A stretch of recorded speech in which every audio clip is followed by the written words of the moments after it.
So a horse's body, from the tip of their nose to the tip of their tail or to the end of their hocks, is about 8 feet long. It's going to vary a little bit on the type of horse you have and how big they are. But that's a good estimate.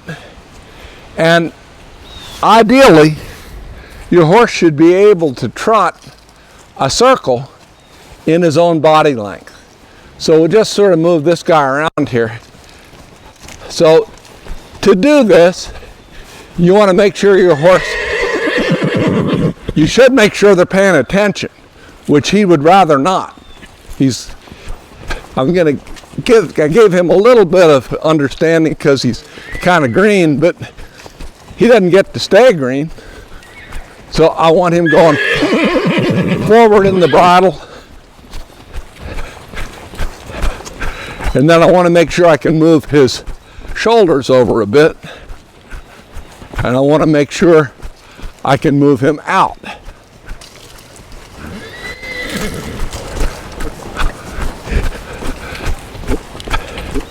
And then what I'm going to do is I'm going to use these markers to build myself a small circle.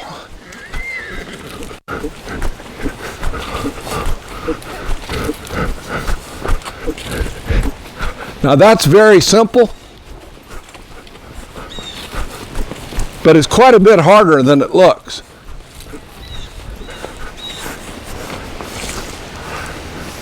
It tests your steering, it tests your overall control, tests your horse's mindset, and overall he was fine. He was a little bit tending to fall in, and that's why moving them out sometimes with your leg is helpful. So we're just going to do this diagnostically. Let's just invite everybody to come out. You can start on a bigger circle out there and then work your way in and see if you can make a circle to where basically you could easily spit on one of those cones. Now, if your horse doesn't feel ready, if they're having trouble with it, just do what they can do, and then we'll work on a few of the things that will make that kind of steering easier, maybe through the day. So, I don't know, Ashton, should we start with you or should we make Marcy go first? Well, then let's start her first. How's that sound? Okay.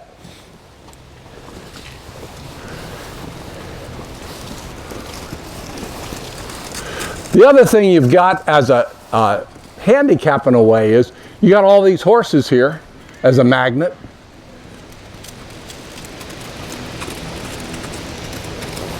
So what this horse is doing is it's good for where he is in his training because he's only got maybe 60 days in.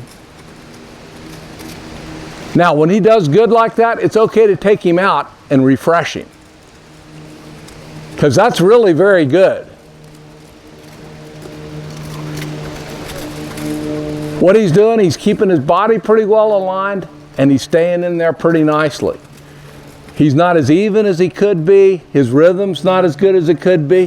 Those are all little things to check on. Go ahead and open him up.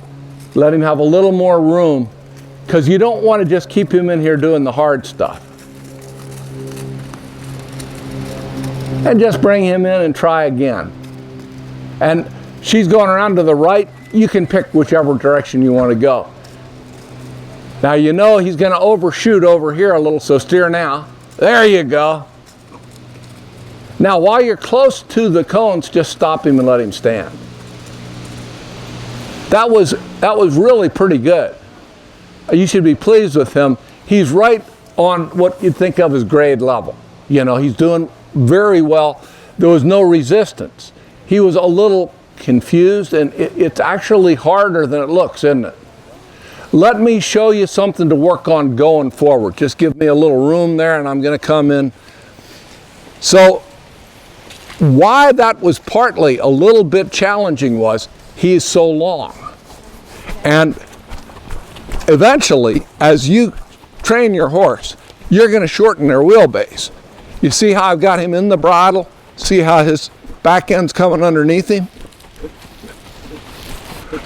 And that shortens his wheelbase, and it makes it easier for him to steer himself around.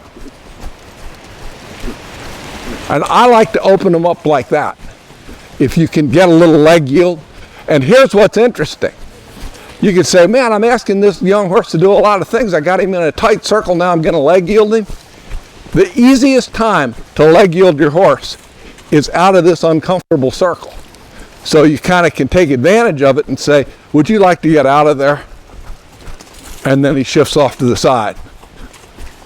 So I wouldn't do any more now, but you know, that thing's going to be laying out there all day and we can play with it. What would be cool is late in the day, maybe we revisit this and see if we got some progress on some of these guys. So, Dakota.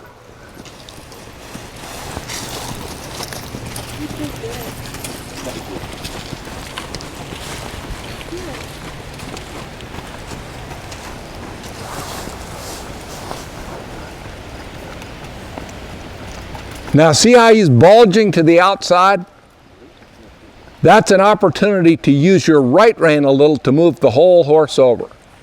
There, now release him when he comes over like that. There you go.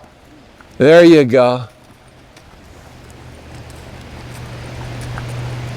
And when he gets good, then just make the circle bigger because he's mildly pissed off. And probably this is diagnostic of that, and doing this kind of thing would take some of that out of him.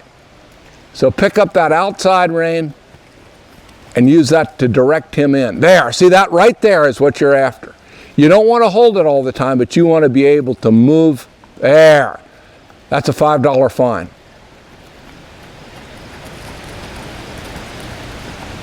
There, there. Now stop him and let him stand there. Tip his nose toward the cones. There, now let him stand there. We're not done, but he was doing good. And for him, standing still is more of a challenge than going. So let's just stand there a little bit, and then we'll do that again. And just remember, when he's bulging, if you use your inside rein, this is important. If you just pry his nose off to the inside, remember your old horse Morgan? Yeah. You remember how he could run through his shoulder so well? Well, that's what'll happen if you just pry their nose over. They give you this move right here. So you cancel that by taking the outside rein, and then you can move them over. You know, that outside rein should mean move your shoulder over. So just remember, don't just pry his nose. You can soften him to the inside, but then bring his shoulder across with that outside rein. That's a lesson for everybody who has a tendency to use the inside rein too much. We all use the inside rein more on very green horses, but as they get older, they get wise to it and they don't follow it anymore, and you've got to supplement it with that outside rein to move their shoulder over. Go ahead and take him around again.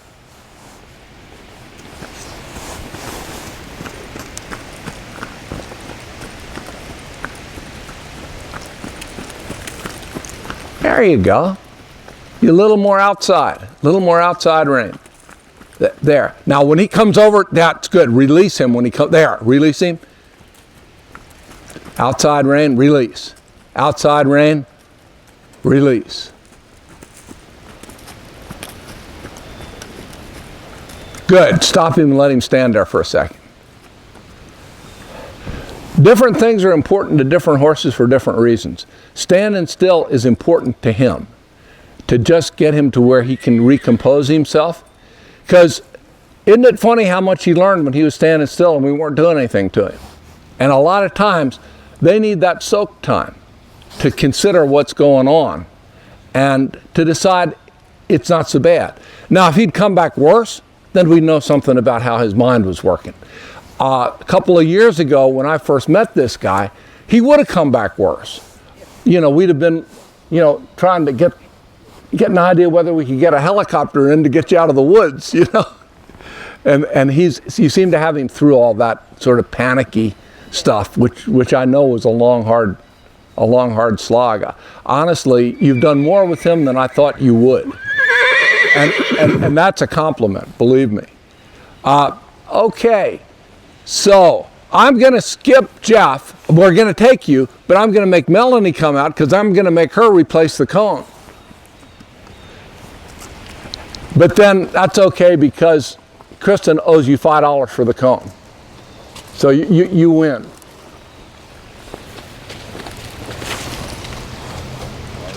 Now her way that she sometimes doesn't steer real well is to the left, isn't it? So let's do her to the left. We'll keep this honest.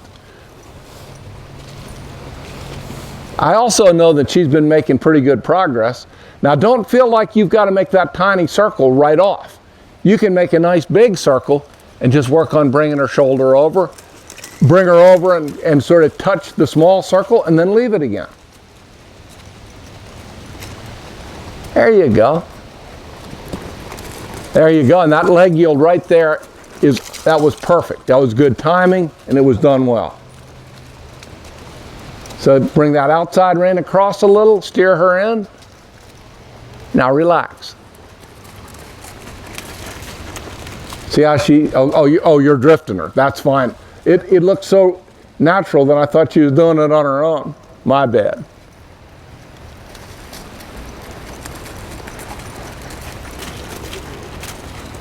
There you go. There you go. Boy, that is so much better than it was this spring.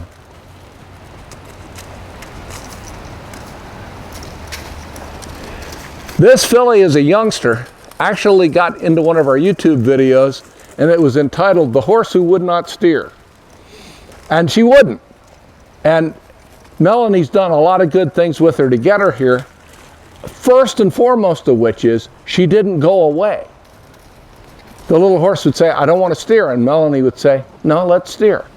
And after an hour or 2 hours or whatever it took, she'd be steering better. So you're starting to see real dividends from perseverance.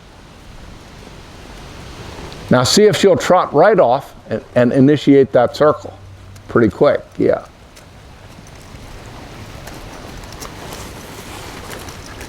That's really nice.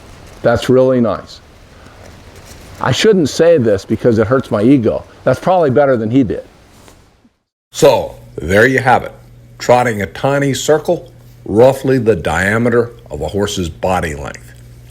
It is simple. It is not easy. It tests your horse's control, steering, and body alignment. Give it a try. It'll tell you a lot. Good luck.